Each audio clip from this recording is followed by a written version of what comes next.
हम तो अपन गलती का पश्चाताप जूता से मार के करते हैं। सारा विद्यार्थी पगला गया है, सब मास्टर सब पगला गया है। अब कहिएगा कि अब पगला काहे गया है। इस 2019 के इलेक्शन से जस्ट एक महीना पहले मार्च 2019 में एक वैकेंसी निकाली गई, 90,000 रेलवे की वैकेंसी निकाली गई। लोगों को लगा कि यह वैकेंसी उनके भविष्य के लिए, लेकिन भविष्य के लिए नहीं था। ये इसलिए मार्च में निकाला गया था क्योंकि अप्रैल में इलेक्शन थे और इलेक्शन हो भी गया, 55 करोड़ लोग वोट भी दिए।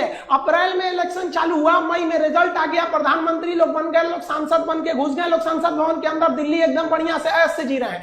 लेकिन उसी वैकेंसी में इस 90,000 पोस्ट के लिए लगभग 3 करोड़ लोगों ने फॉर्म भरा था। अब रेलवे कह रही है कि हमारे पास वेंडर नहीं है, हमारे पास एग्जाम लेने की क्षमता नहीं है 3 करोड़ का, और उन 3 करोड़ लोगों ने 500 रुपए दिया था। 500 रुपए फीस ली, बोले 400 वापस कर देंगे। अबे उधार ले रहे हो बच्चों से, शर्म नहीं आती तुम्हें? सरकार से मांगो ना कि 400 ले रहे हैं तुमसे वापस कर देंगे। बताओ, मुझे दोगे तुम 500 रुपए उधार, मैं भी दे दूंगा 6 महीने बाद।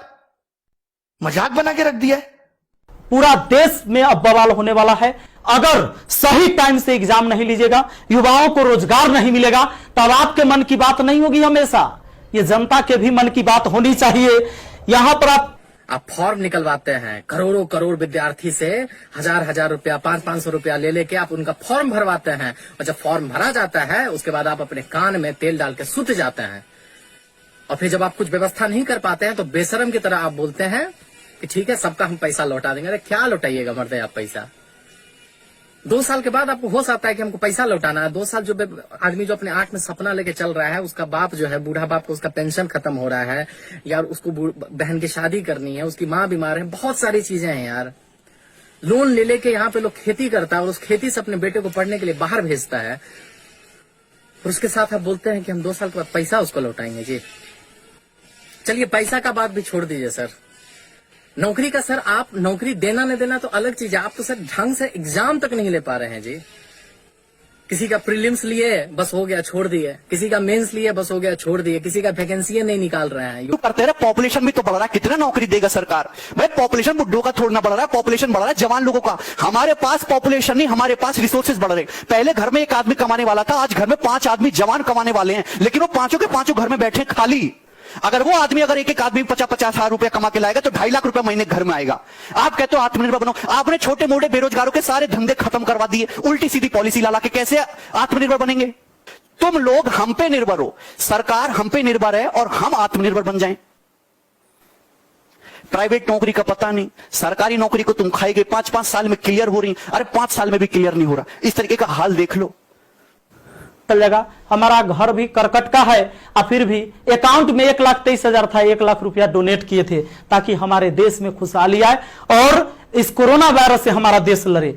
ए भाई, वो बच्चा के पैसा दिया हुआ है, जो हम पढ़ाते हैं ना, वो वीडियो देखता है ना, वो व्यू होता है, उसे पैसा आता है, वो पैसा हम आपको दिए थे। पाप लगेगा ना, तो तनी ध्यान दीजिए। यहाँ पर ये देखिए, कहते हैं कथी कि स्थानीय खिलौने बनाकर आत्मनिर्भर भारत बनाइए। खिलौना तो हम बनल है, जैसे मन होता है आप खेल रहे हैं, जो आप कह रहे हैं लोग वही कर रहा है। अब हम कौन खिलौना बने? खिलौना तो जनता बन चुका है आप लोगों का। यह हमारे मोदी जी थे, ये हमारे नीतीश बाबू हैं। इनका चाल सुनिएगा, इनका चाल क्या है। अभी जब चुनाव आने वाला है तो बिहार पुलिस के बहाली निकाल देंगे, बिहार पुलिस के बहाली निकाल देंगे तो भारी संख्या में एग्जाम को करवा लेंगे, रिजल्ट नहीं देंगे। अब एग्जाम दे के लड़का फसल है कि अगर नीतीश जी नहीं आते हैं तो फिर आगे रिजल्ट नहीं आएगा। कोई ना कोई खाली कूल बनने के लिए लिखते हैं कि youth youth youth youth, youth के समस्या से कोई मतलब ही नहीं है।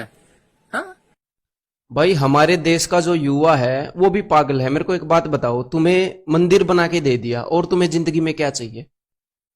अयोध्या में मंदिर बन गया, उसका पूजन हो गया, और इससे बड़ा मुद्दा और क्या है? अब तुम्हें जॉब भी चाहिए, तुम्हें जॉब दिला दी तो हिंदू मुस्लिम के नाम पर ये घृणा कौन फैलाएगा? तुम्हें जॉब दिला दी तो जात पात के नाम पर दंगे कौन करवाएगा? इनकी जो आईटी सेल या जो भी है, मतलब उसकी झूठी खबरें कौन फैलाएगा? अगर युवा को जॉब दिला दी, देश को एक विकास की राह पर ले गए तो हैं? जो लोग सरकार के खिलाफ कुछ बोल देते हैं उनको एंटी नेशनल कौन बोलेगा फिर कि भाई पाकिस्तान जाओ? ये है हमारी सरकार की सोच। दिमाग सही है तुम लोगों का? पगलाए तो नहीं हो हैं? मोदी जी से मांग करोगे, सरकार से मांग करोगे? तुमको पता नहीं है कि कहां रहते हो, देशद्रोही घोषित हो जाओगे।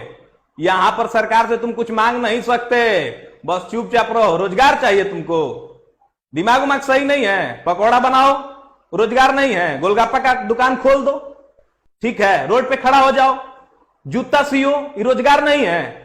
सबका दिमाग खराब हो गया है। 5 दिन के अंदर रिजल्ट आ जाना चाहिए, ये चेतावनी है हमारी सरकार को। चाहे अब कुछ भी करना पड़े, 5 दिन के अंदर आप रिजल्ट दो। क्यों नहीं दे रहे? बना नहीं रिजल्ट आपसे है? जब नहीं बताता, जब आप पेपर का नोटिफिकेशन निकाल देते हमसे रिजल्ट नहीं बनेगा, मैगी समझ रहे थे, तब 2 मिनट में बन जाएगी। एफर्ट लगाया कुछ? जैसे बच्चों से कहते हो एफर्ट लगाओ, एफर्ट लगाओ। 3-3 साल बच्चा तैयारी करता है, 10-10 हजार 20-20 हजार रुपए यहां फीस भरता है। आपको पता है कैसे गुजारा करता है? इस आस में मां बाप सोचते हैं चलो हमारे बच्चे की नौकरी लग जाएगी। आपको नहीं पता कि शिक्षा का इस तरफ बढ़ना चाहिए था? चलिए, मां बाप किसी का पढ़ा लिखा नहीं है, कम से कम बच्चा तो सिलेक्ट होकर घर की जिंदगी को बदले। आप वैकेंसी कम निकाल रहे हो, हमने ये भी एक्सेप्ट कर लिया, बट अब आप जो निकाल रहे हो उसको भी टाइम पे नहीं दे रहे। एक तो मैं कम लोगों को खाना खिलाऊंगा, जितनों को खिलाऊंगा उनको भी टाइम पे नहीं दूंगा जब तक भूखे ना मर जाए। ये कौन सी बात हुई? या सुबह से स्टूडेंट का मैसेज आता है, बार बार फोन आता है। कभी कभी तो ऐसे मैसेज भी आते हैं, सर 200 रुपया पेटीएम कर दो, 1000 रुपए सर डाल दो, कोर्स फ्री में दे दो, सर पढ़ना यहां अटके हुए हैं, पिताजी की जॉब चली गई, सर कोई टाइपिस्ट की जॉब दे दो, कंटेंट राइटर की जॉब दे दो। मैं क्या करूं? क्या कर सकते हैं हम?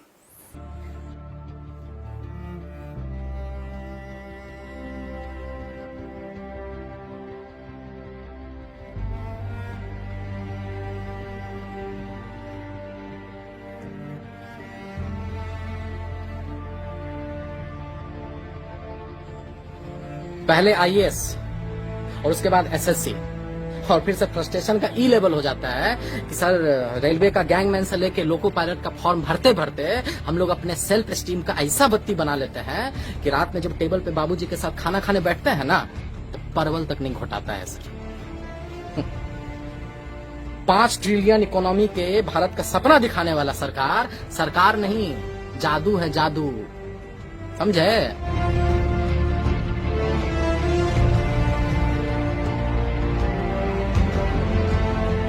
2 साल से वैकेंसी निकला हुआ है, एग्जाम नहीं ले पाए हैं। लेकिन साला फॉर्म का पैसा घुरा घुरा के जिले लाही खैरात बांट रहे हैं।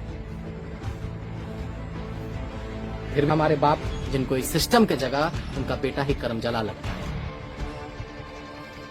27-28 साल के बाद बाप के पैसे का रोटी ना पत्थर से जैसा हालत में उतरता है सर। और फिर आप सर बोलते हैं कि कुत्ता पाल लो देसी नस्ल का, हाँ, खिलौना बेच लो।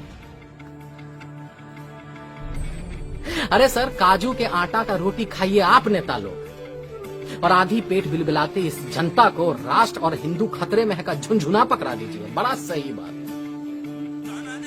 अरे कान खोलकर आप सुन लीजिए कि 3/4 देश का जनता आपके आने से पहले भी हिंदू था और आपके जाने के बाद भी हिंदू रहेगा। काहे कि धर्म कोई फुटबॉल नहीं है कि राह पे चलता हुआ कोई इंसान इसको किक मार के निकल जाए। अरे आपको बड़ा शिद्दत और बड़ा उम्मीद के साथ हम लोग लाए थे कि आप सिर्फ हिंदू सम्राट नहीं, भारत सम्राट बनिएगा, युवाओं के दिल का सम्राट बनिएगा, युवाओं का दर्द समझिएगा। लेकिन जब सरकारी नौकरी के साथ साथ रेलवे स्टेशन तक बिकने लगे, जब 3 महीना में 18 करोड़ युवा अपना रोजगार खो दे, और जब विश्व में 4था नंबर पर अंबानी पहुंच जाए, तब लगता है सर कि दाल में कुछ न कुछ तो काला जरूर है।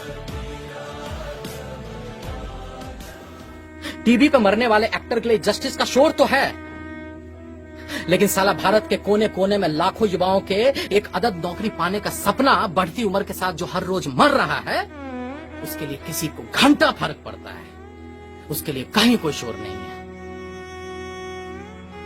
हमको पता है आपको बहुत बुरा लग रहा होगा सुन के, एकदम परपरा के लग रहा होगा, लेकिन क्या कीजिएगा सर?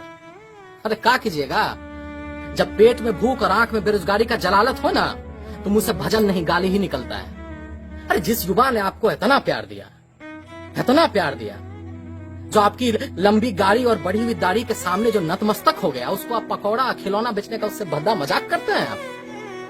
अरे आप तो गुजराती हैं ना सर, आपको तो पता होगा कि इस मुल्क में एक रेडी लगाने के लिए पुलिस वाले को कितना चंदा और हफ्ता देना पड़ता है, और तब आप बोलते हैं कि आत्मनिर्भर बनो। अरे रचाइए ढोंग, दिखाइए सपना। अरे आपसे पहले भी आया था वो तुगलक, जिसका सपना और नियत बहुत साफ था, लेकिन जमीन पर आते ही ना टै बोल जाता था। अब कमेंट सेक्शन में कुछ लोग हमको गाली देगा, एंटी नेशनल बोलेगा, देशद्रोही बोलेगा। बे बोलो, अगर साला अपने ही देश में, अपने आजाद मुल्क में, अपने प्रतिभा के दम पर अपने ही सरकार से सरकारी नौकरी मांगना गुनाह हो जाता है, एग्जाम का डेट का हिसाब मांगना गुनाह हो जाता है, तो हम हैं गुनहगार, और हम ऐसा गुनाह एक नहीं 1000 बार करेंगे इस देश के युवाओं के लिए। तुम रहो अपने नेता का चाटने में, और इस देश को महान बनाने में हम इन युवाओं के साथ खड़े और युवाओं के साथ रहेंगे। जय बिहार।